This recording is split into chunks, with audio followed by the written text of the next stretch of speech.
Sir, आता सगळ्यात जिव्हाळ्याचा प्रश्न, की जसं तुम्ही सांगताय, की जैविक शेतीमध्ये आपल्या परंपरानुसार ज्या प्रकारे आपण शेती करत होतो, लोकसंख्या वाढीमुळे हायब्रिडायझेशनची गरज पडली आणि मग सगळ्यांना असं वाटलं, की शेतीतून जास्त उत्पन्न मिळायला पाहिजे आणि म्हणून शेतकऱ्यांनी हायब्रिड बियाणं असतील किंवा केमिकल खतांचा जास्त वापर सुरू केला आणि तो रेशिओ उलटा झाला.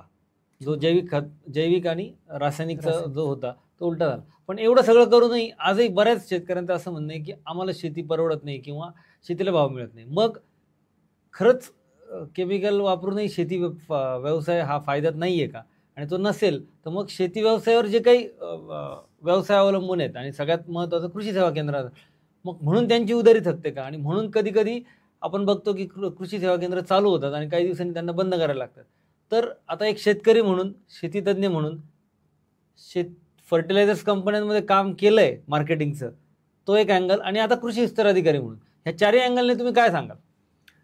अगदी 2 ओळी मी सांगू इच्छेल दोघांनाही पण. एक कृषी विक्रेत्यांना आणि शेतकऱ्याला. शेतकऱ्याने तर पहिले ठरवलं पाहिजे खिशात पैसे असेल तर मी कृषी विक्री केंद्रात जाईल. परत एकदा आपण रिपीट सांगा आता हे. शेतकऱ्याला तर माझं एक वाक्य असेल की माझ्या खिशात पैसे असेल तरच मी कृषी विक्री केंद्रात जाईल. आणि नोटबंदीसारखा कृषी विक्रेत्यांना एक महत्त्वाचा निर्णय घेणं गरजेचं आहे. जर समोरचा शेतकरी पैसे देऊन जर तो माल विकत घेणार असेल तरच मी तो देईल, उधारीत देणार नाही. आता 2 प्रश्न. जर तुम्ही म्हणताय की पैसे असतील तरच शेतकऱ्यांनी कृषी सेवा केंद्रात जाऊन घेतलं पाहिजे. मग ते नसेल तर काय करायचं? आणि जर त्याने असं करत राहिला प्रत्येक शेतकरी, तर कृषी सेवा केंद्रावाल्याने काय करायचं? नाही, हे जे थांबवण्यासाठी जे आहे की मी जो पहिला मुद्दा मांडला तुम्हाला जैविक शेतीचा, जर तुम्ही जैविक शेती अभ्यासून घेतली तर मुळातच 50% तुमच्या घरात आहे, 50% तुम्हाला तो खर्च 50% कमी होईल. येस. तर तो पॅटर्न कशावर आहे की तुम्ही पीक कुठलं करताय, राईट? ह्या 2 गोष्टी तुम्ही समजून घेतल्या तर माझे हे दोन्ही वाक्य दोघांनाही समजतील. मी दोघांनाही वाईट बोलतोय किंवा मनाला लागेल असं बोलतोय असा अजिबात भाग नाही.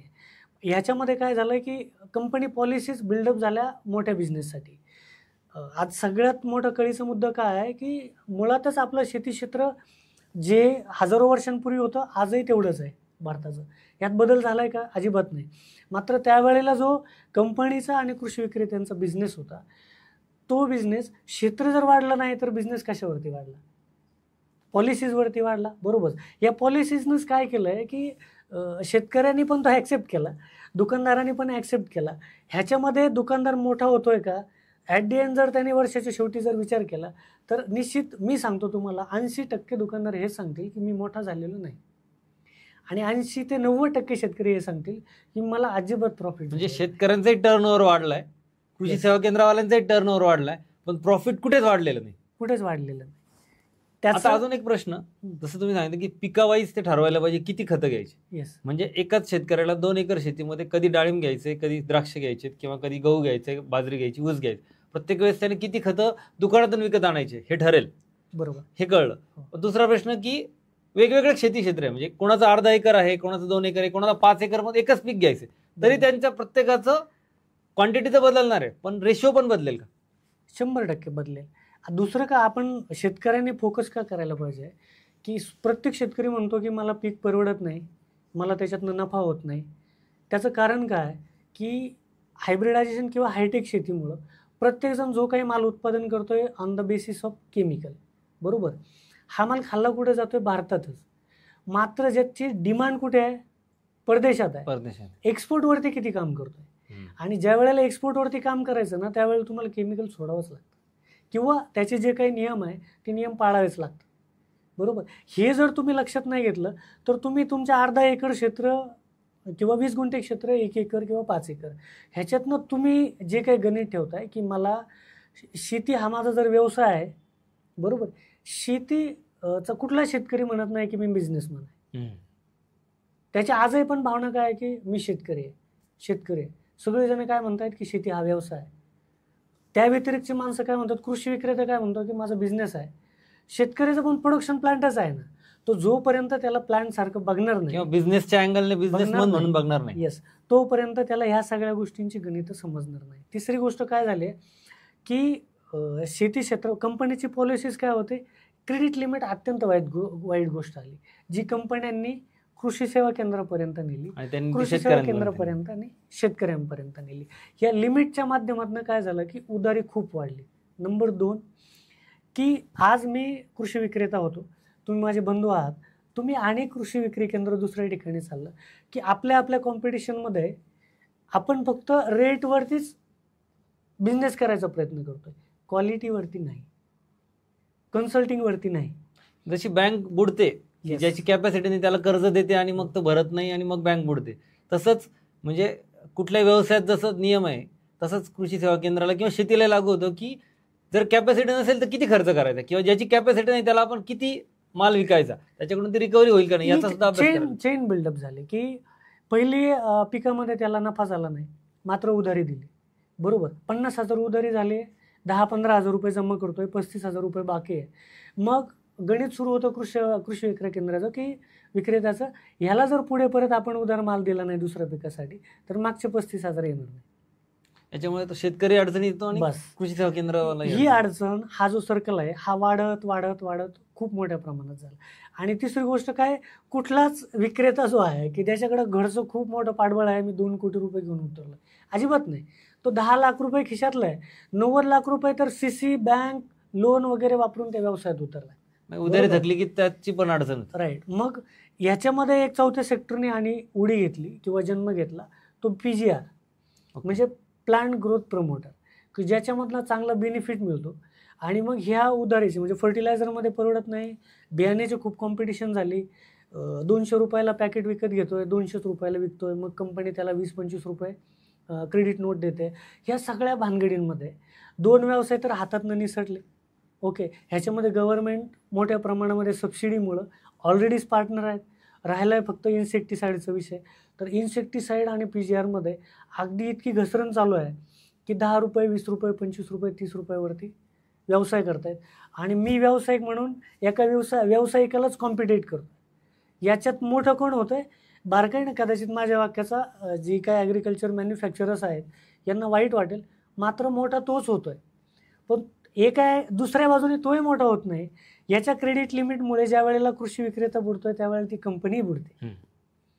ह्या रिकव्हरीमध्ये MRP खूप वाढत चालल्यात, शेतकऱ्याची शेती महाग होत चालली आहे.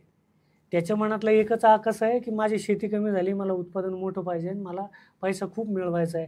पण ह्या सगळ्या सिस्टममध्ये ज्या क्षणाला आपण बऱ्याचदा म्हणतो की ज्या वेळेला तुमचं फक्त लक्ष्मीवरती फोकस होतो ना, आणि हीच भानगडे याच्यामध्ये झाली. त्यामुळं मी अगदी ठाम आहे, म्हणजे मला जर कोणी हा काय भविष्यकार आहे असं म्हणून जरी उल्लेख केला तर मी आजच भविष्य वर्तवतो. 2027 ते 2029-30 पर्यंत अत्यंत वाईट परिस्थिती कृषी विक्रेता, शेती या दोघांची पण होणार आहे. म्हणून नोटबंदीसारखा आणि या काळात जो अभ्यास करेल तोच पुढे निश्चित टिकेल. निर्णय कृषी विक्रेत्याने घ्यायचा आहे की मी उधार देणार नाही, आणि शेतकऱ्याला हा निर्णय घ्यायचा आहे किंवा स्वतःच्या मनाला सांगायचं आहे की माझ्या खिशात पैसे असतील तरच मी तिथपर्यंत जाईल. मला जर दुकानात जायचं नसेल, 50% शेती घरातून चालवायची असेल तर मला किती अभ्यास करावा लागेल. आणि हे त्याला सांगायचं कोणाला आहे, तेवढाच अभ्यास कृषी सेवा केंद्रवाल्यालाही करावा लागेल. 100%. ही ज्या वेळेला मिळून येईल त्याच वेळेला जे काही शासनाच्या पॉलिसीज आहे की तुम्ही जैविक शेतीवरती काम करा, सेंद्रिय शेतीवरती काम करा, की आता ह्याच्यामध्ये पार्ट्स किती आहेत, किती गोष्टी आपल्याला देता येऊ शकतात, त्याला किती शिकवता येऊ शकतात, त्याच्याकडं स्वतःच्या घरी किती आहेत. हा एक्सटेन्शन प्रोग्रॅम शासनाच्या म्हणजे संयुक्त विद्यमाने कृषी विक्रेता, शेतकरी आणि शासन हा त्रिकोण ज्या वेळेला पूर्ण होईल त्याच वेळेला हे सोपं होईल. अन्यथा ह्या कड्या जर तुटल्या तर याच्यातनं कुणीही वाचणार. आणि अजून सोप्या भाषेत सांगायचं तर दोन्ही पण एक्स्ट्रीम एंडला आपण बघितलं तर ज्याच्याकडे भांडवल नाही आहे किंवा आता काहीच करायला नाही म्हणून शेती करतोय, किंवा आता खूप पैसे आलेत दुसऱ्या कुठल्या व्यवसायात नसतील किंवा कशात, आता खूप भांडवल आले, पैसे आले तर आपण शेती करू, ह्या दोघांपेक्षाही ज्याला शेतीची आवड आहे आणि ज्याला शेतीत अभ्यास करायची इच्छा आहे तोच ह्या शेतीमध्ये टिकेल. मुळात निसर्ग नियमाप्रमाणे सर जो व्यक्ती शेतीमध्ये जातो ना त्याचा शेतकरी म्हणूनच जन्म झालेला असतो. त्याला जर इंजिनियर करायचं असतं तर तो इंजिनियर झालाच असता. एक प्रत्येक व्यक्ती जन्म घेताना आता हे जे मी बोलतोय की कुठला तरी ऋषीमुनी किंवा भविष्यकारासारखं बोलतोय हे वाटेल, मात्र ह्या सगळ्या गोष्टी पृथ्वीवर जन्माला येतानाच त्या एका कारणास्तवच येतात. आज जसे तुम्ही डॉक्टर आहात, मी एका ठिकाणी शेती क्षेत्रात काम करतोय, या सगळ्या गोष्टी घटित आहेत म्हणजे घडणाऱ्या होत्या म्हणूनच मी तिथे आहे. शेतकरी शेतीत आहे कारण त्याला त्याची ती जबाबदारी म्हणून दिली. एक कृषी विक्रेता एक व्यवसाय टाकून बसलाय, त्याला काहीतरी कन्सल्टिंग किंवा चांगलं माध्यम म्हणून तिथं पोहोचवलंय, तो त्या कारणासाठीच आहे, तो पर्याय म्हणून नाही आहे. किंवा नाविलाज म्हणून नाही. हां, नाईलाज म्हणून नाही. जर कोणी म्हणत असेल की नाही मला आर्मीत जायचं होतं, पोलीस व्हायचं होतं, इंजिनियर व्हायचं होतं, डॉक्टर होतं, माझी परिस्थिती नाही, अजिबात नाही. तुम्ही त्या क्षेत्रासाठीच जन्माला आलात म्हणून तिथे आहात. ही गोष्ट तुमच्या मनाला अगोदर सांगा, तरच तुम्ही शेती क्षेत्रामध्ये प्रगत होऊ शकता. अन्यथा कोणीतरी सांगतोय, मी बोलतोय म्हणून होणार नाही. आणि तुमचा अनुभव सांगा ना, तुम्हाला जसं आर्टिस्ट व्हायचं होतं पण तुम्ही कृषी नाही, क्षेत्रात हो, आले. 100% मी एक चांगला आर्टिस्ट होतो, मला व्हायचंही होतं. मात्र मी शेती क्षेत्रामध्ये आज इथपर्यंत पोहोचलो, तर मी भगवंताला निश्चित धन्यवाद देतो की त्या माध्यमातून मला एवढी जुनी लोक माहीत झाली की नाहीतर मीही पण सायन्सचा विद्यार्थी आहे, मी पण एनर्जी लॉ शिकलो, energy nor be created nor be destroyed. मलाही एका शास्त्रज्ञाचं नाव माझ्या शैक्षणिक दृष्टिकोनातून लाईटचं नाव म्हटलं की Yes. पण मला हे माहीतच नव्हतं की ऑलरेडी तुकाराम महाराजांनी त्यांच्या गाथेमध्ये लिहून ठेवलंय, जन्मिलीचे नासे नासे ती पुनरेपी दिसे. हाच तुमचा एनर्जी लॉ आहे ना. मी विसरलोय काय, जे विसरलोय ते आत्मसात करा, तुमच्या बाकीच्या गोष्टी सोप्या होतील. विनाकारण जी गोष्ट पळत चालली त्याच्याच मागे जर धावत चाललो तर निश्चितपणाने आपल्याला ही गणित उलगडणार नाही. म्हणजे शेती व्यवसाय हा फायदेशीर ठरू शकतो आणि एक चांगला बिझनेस होऊ शकतो. फायदेशीरच आहे.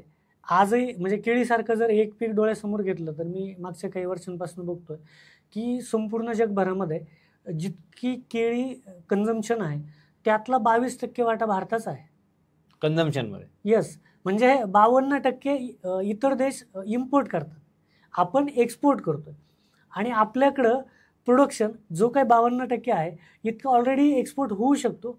फक्त आपण जी काही एक बारीक धागा विसरलो आहे की याच्यामध्ये जैविकतेचा रोल काय आहे, मला नक्की काम काय केलं पाहिजे, माझे नुकसान कुठे होते. आणि नुसतं केळी एवढ्या एका पिकावर जरी अभ्यास केला तर 100% शेतकरी करोडपती होते. पण आता प्रत्येकाला जर अभ्यास करणं शक्य नसेल तर त्यांच्यासाठी काय आपण सिस्टीम करू शकतो किंवा काय मदत करता येईल? माझं एकच मत आहे या सगळ्या गोष्टीत. आजपर्यंत तरी माझे आजोबा जिवंत आहेत, असं प्रत्येकाच्याच घरामध्ये आहेत. अगदीच ती पिढी नामशेष झालेली नाही आहे. त्यांच्या त्या आजीच्या किंवा आजोबाच्या गाठोड्यातनं आपल्याला जितकं होईल तितकं घेण्याचा प्रयत्न करा. बाकीचं जे काही आता या माध्यमातून, तुमच्या माध्यमातून किंवा पुस्तकातनं जे काही मी समोर आणणार आहे, तर मला वाटतं की आपण जसं की नवनाथ पारायण करतो, ज्ञानेश्वरी पारायण करतो, कदाचित त्या पुस्तकाचं एक पारायण झाल्यानंतर एका ओळीमध्ये शेतकऱ्याची शेती संपून जाईल, सगळं काही त्याच्याकडेच आहे, तुझं आहे तुझं पाशी परी जागा चुकलाची, ही जी ओळ आहे ही अगदी फिक्स बसते. मी असंच धावत होतो, मला सापडलं ते, म्हणून तुमच्यापर्यंत बोलू शकतो, पोचू शकतो, बाकी काय नाही. मग आता पुस्तक वाचणं किंवा आपल्या पूर्वजांची, आपल्या घरात जी जुनी पिढी आहे त्यांच्याकडून अभ्यास करणं, ह्या सगळ्या गोष्टी झाल्याच आहे. पण आज आपण डिजिटल युगात जगतोय, तर असं काही करता येईल का की एखाद्या पिकाला किती प्रमाणात जैविक खतं द्यायची, किती प्रमाणात दुकानातनं, कृषी सेवा केंद्रातनं खतं विकत आणून द्यायचे, असं काही आपल्याला डिजिटल फॉर्मॅटमध्ये देता आलं आणि एखाद्या कृषी सेवा केंद्राने, जसं आपलं शेतकरी कृषी सॉफ्टवेअर आहे, अशा सॉफ्टवेअरच्या माध्यमाचा वापर करून शेतकऱ्यांना काही विकत घ्यायला आला आणि त्याला विचारलं की हे तू कुठल्या पिकासाठी घेतोय, आणि त्या बिलाबरोबर थोडक्यात एखादा चार्ट दिला की जर तू ऊस घेतोय तर तुला किती माझ्या दुकानात विकत घ्यायला पाहिजे आणि किती घरचं वापरलं पाहिजे किंवा काय काय वापरलं पाहिजे, असं जर काही डिजिटल फॉर्मॅटमध्ये आपल्याला देता आलं ह्या डिजिटलायझेशन किंवा सॉफ्टवेअरचा वापर करून, तर ते अजून सोपं होईल असं वाटतं तुम्हाला? 100% सोपं होईल.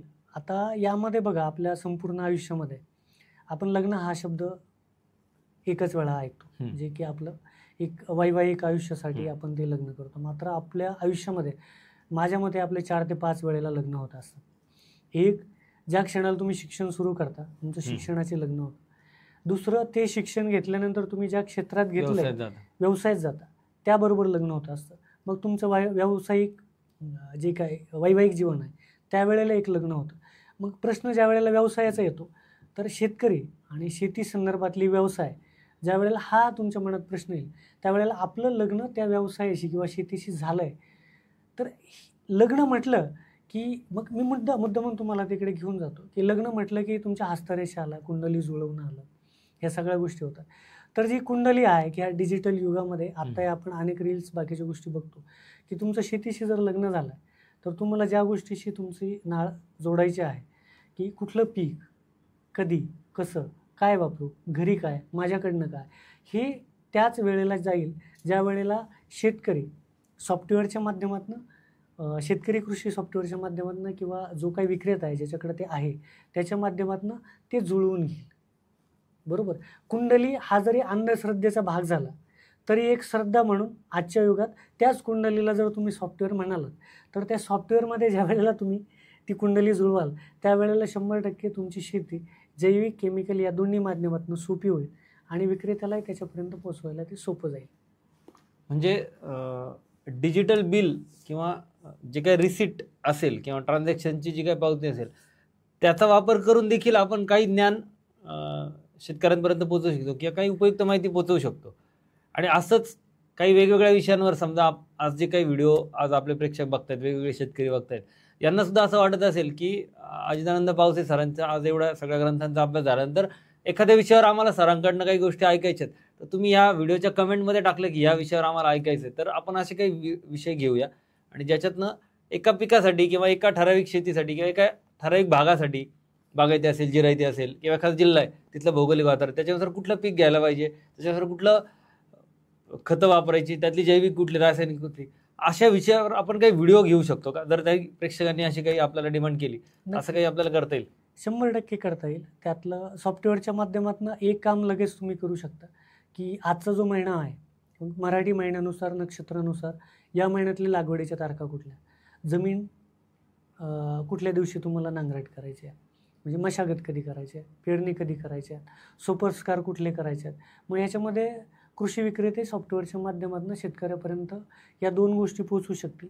तिसरी गोष्ट ही पोचवू शकतील की मी तुमच्यासाठी हा प्रयत्न करतो आहे की तुमच्या घरी काय आहे, मग बियाण्यावरती ट्रीटमेंट करायची आहे तर घरी काय ते बॅक साईडला आहे सॉफ्टवेअरच्या माध्यमातून तुमच्याकडे घरी काय, आणि माझ्याकडनं पाहिजे असेल तर माझ्याकडचं ऑलरेडी तुमच्या बिलात आलं.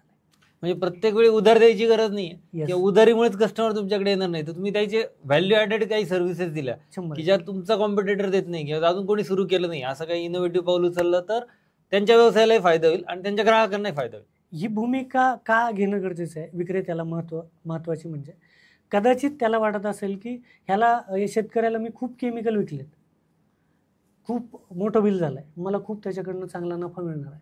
पण त्याची दुसरी बाजू अशी आहे की त्याने पिकवलेलं कदाचित विक्रेत्याच्या बहिणीला, नातेवाईकांना, त्यांच्यापर्यंत त्यांनाच ते कोणाला तरी ते पोहोचतंय. खावं लागेल. येस, खावं लागणार आहे.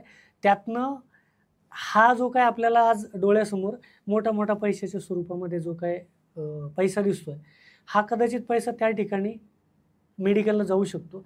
ही भावना मनात ठेवून तो जर सुधारला तर सगळ्या गोष्टी सुधारणार आहेत. त्याला जर बळीराजा मानलं, सगळ्या जगाचा पोशिंदा मानलं, तर तो जर जगवायचा असेल, मला जर जगायचं असेल तर मला ह्या चांगल्या गोष्टी त्याच्यापर्यंत पोहोचवल्या पाहिजेत. आणि मला वाटतं हे सॉफ्टवेअर, शेतकरी सॉफ्टवेअर हे त्याचं खूप चांगलं माध्यम आहे. ॲटलिस्ट एवढं जरी दिलं, याच्यावर जरी त्यांनी काम केलं आणि अनुभव घेतला तर मोठा इम्पॅक्ट त्याचा बघायला. आणि ही खरी डिजिटल क्रांती होईल. ही डिजिटल क्रांती होईल. धन्यवाद.